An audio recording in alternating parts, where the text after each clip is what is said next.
Should you quit everything to pursue filmmaking or acting? My answer would be no initially.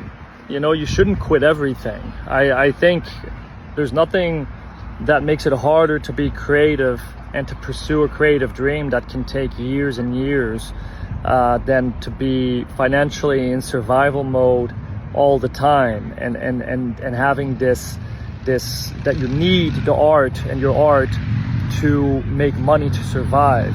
That's a really difficult position to be in, and I think it can stifle creativity and definitely can make you more desperate, which is not a good combination for filmmaking or acting. And I think, that's the reality, because it's not, especially at the start, it's not initially a well-paid industry. That's just the reality. Eventually, when you're a working actor or you're really getting serious regular money, or you're a filmmaker doing bigger budget films, then yes. But before that, no, you shouldn't be. And I think initially you should be saving some money from your day job.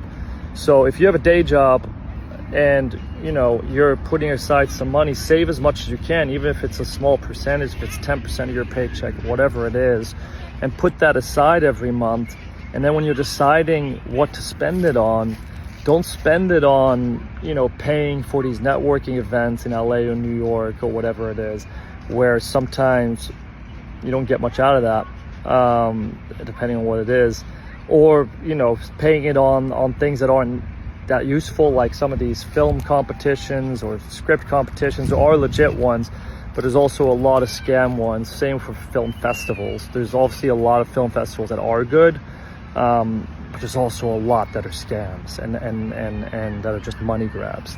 So avoid all that and try to save as much money. And then if you're going to put your money anywhere, spend it on creating, on creative, on content, on making film, on whatever it is that you're doing. Even if you're an actor, save it and make a short film.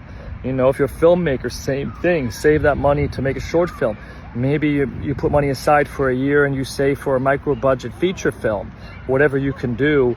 And I think that's way more valuable, and why actually having a day job can be super valuable and actually helps your career. So I think that's important to know the reality of when you're pursuing something in film.